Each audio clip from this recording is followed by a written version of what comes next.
Alright guys, this is officially our very last trip in Port-au-Prince before we leave. So we have a full day ahead of us today.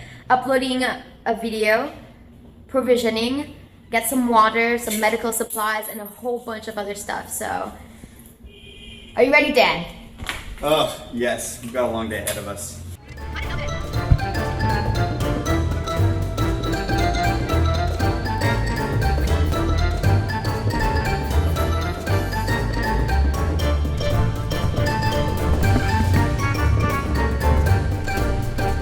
Our first stop was the Marriott Hotel. In the past few weeks, we have spent a lot of time here for many reasons, mainly because the coffee is amazing and the Wi-Fi is super fast. So after we finished uploading a few videos for you guys, our next task was to get some food for our next sail.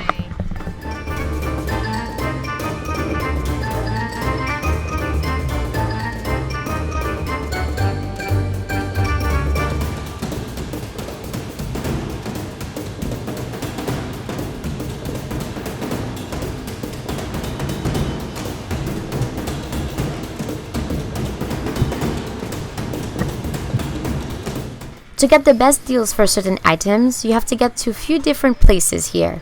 Copa Market was known for its super cheap non-perishables.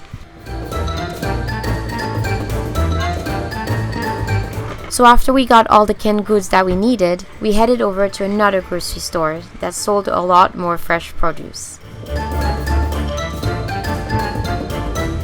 This is the last big market we'll see until we get to the Dominican Republic. And of course, we also got enough water to last us a few weeks. So we just got a call from Richard while we were in Port-au-Prince, and I don't know if our anchor dragged, but the boat is getting very, very close to shore, so he called us. He was a little bit worried. So he's gonna try to get the boat away from shore. In the meantime, we're kind of rushing back to Guaguave so that we can make sure that everything is okay. It's kind of ironic that we spent all this time here and nothing went wrong, and then the minute we're not here, that's when something is like, oh my gosh, 2 days before we're supposed to leave. We got back to Uma right after sunset, and first thing first, then jumped in to analyze the situation. Turns out, our ROCNA didn't drag. We had a lot of chain out, and when the wind shifted, our stern anchor moved, and we swung too close to shore. Our rudder's fine for now. It's got about that much water underneath the tip of it still. But we're very solidly planted on the bottom, which is kind of muddy, kind of gravelly. It's not really causing any damage, but I'm not thrilled about it either. So I'm not sure what we're gonna do. We're gonna come up with a plan or wait for high tide. I gotta think about it for a little while. So we have a plan, and that's our first plan. We're going to try to sail off. There's enough wind hitting our beam that I think if we roll out the head sail, it'll heel us over enough that we'll slide off, and then we'll swing out on our anchor out back into deeper water. That's our theory. About to find out if it's going to work or not. The wind wasn't quite strong enough to break us free, so after a combination of the sails, the motor, using a kedge anchor, and pulling on the ROCNA, a few hours later, Uma was out of the mud, with no real damage, other than some missing paint on the bottom of our keel. Alright, we've got one more trip back into Port-au-Prince. Now that we got our boat off of the shore, off the ground, and she's back on anchor, we're going back to Port-au-Prince to do 2 more errands. Then we're gonna finish and get out of here.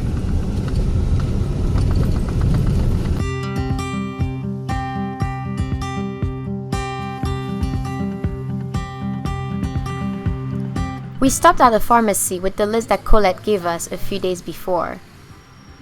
The lady at the counter was really nice and explained what each medication was for and when to use it. Hopefully, we'll never need them, but just in case, it's nice to have them on board. That's it.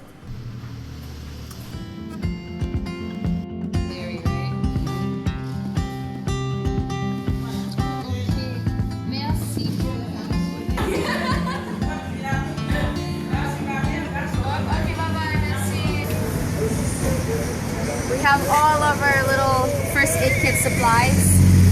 Now we're ready.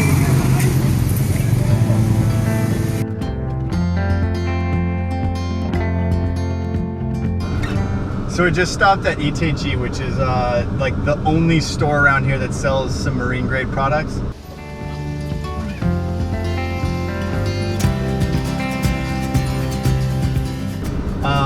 We needed to find a few things, one of which was some new navigation lights, because on the way down here, somewhere in the Bahamas, our red navigation light just died. They were really cheap. We got them from a store near Fort Pierce, but I guess they weren't as waterproof as they should have been, and they got water in them and died. So we just picked up some new red and green nav lights. But it's really cool there because they have like the showroom floor in the middle, and then all of the parts are either above or below, and they have like a little bucket they use to like haul up your receipt, and then they put the parts in, and then they ring a doorbell, and the parts drop back down to the counter and they give it to you. It's kind of cool. It's very efficient use of space. Yeah, so now we are done with our provision officially, and we're about to drop off the car at my uncle's house, and we're gonna find a ride back to Guav. We got a ride back to Uma the next day, just in time for New Year's. So today we have a couple of friends visiting Uma.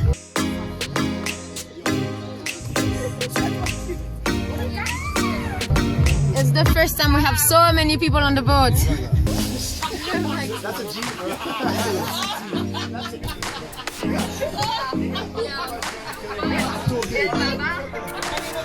We took advantage of this long weekend to celebrate with friends one last time before setting sail.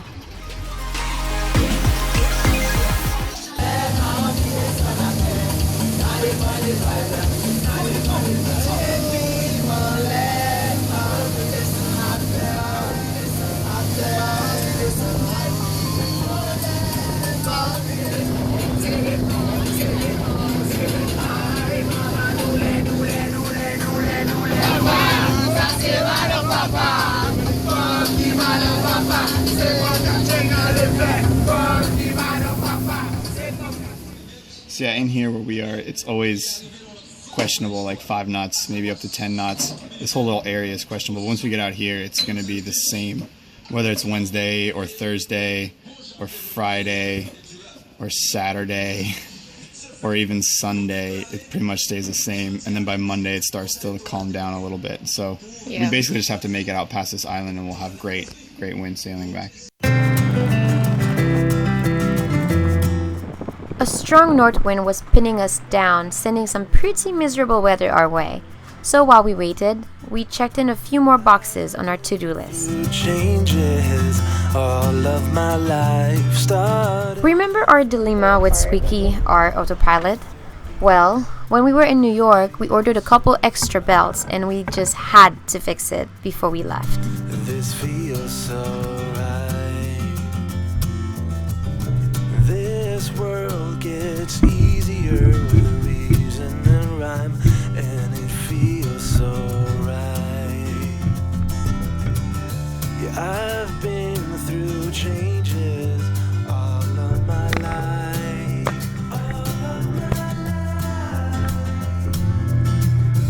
Been under the weather, on the edge of the night. And then there was you. When I built these shelves, I designed the bottom of them so that these taller books can't fall out because they'll hit. But these books on the top still can. As we found out while we were sailing down here, this whole top row kind of fell off and went to the other side of the boat. So now I think we come up with a solution that'll work to hold these all back in place. We've had this, I don't know, 4-spar extending thing on our boat ever since we got the boat, and we didn't really know what it was for, but now we're going to use it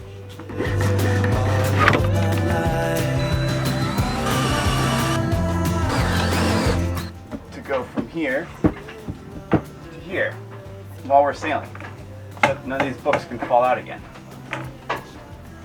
And it looks like it's going to work pretty well. And then when we're not sailing, we can just take it out and stow it behind you. Oh, maybe up here. Oh, that'd be cool. Alright people, it is 1 o'clock in the afternoon and we are officially leaving Ganguave. Everything is nicely stored below. The dinghy is nicely folded and lashed on deck. Den is on the bow hauling the anchor up, and we are getting ready to leave. We shall just give us some beer for the trip. And our next stop is Mont Saint-Nicolas. Should be there in a couple of days, but I'm so happy that we're finally sailing again.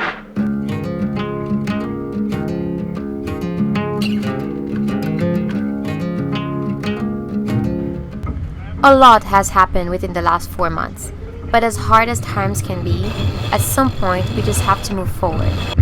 And it felt great to be out there again. I wanna go this under. 5.5 knots. I know we're going somewhere. We're sailing again! It's been so long! Into the danger zone. 5.5. It all points right to that. I set myself aside, lead the way on this trial. If you don't know the way. The start of this sail was ideal. The seas were flat, our sails were flat. Losing hope, fading love. And as cliche as it was, we were literally sailing into the sunset. Life seemed just about perfect. But the relaxing condition did not last long. And we're excited to share with you our epic sail through the Windward Passage when the wind hit over 40 knots. But until then, cheers!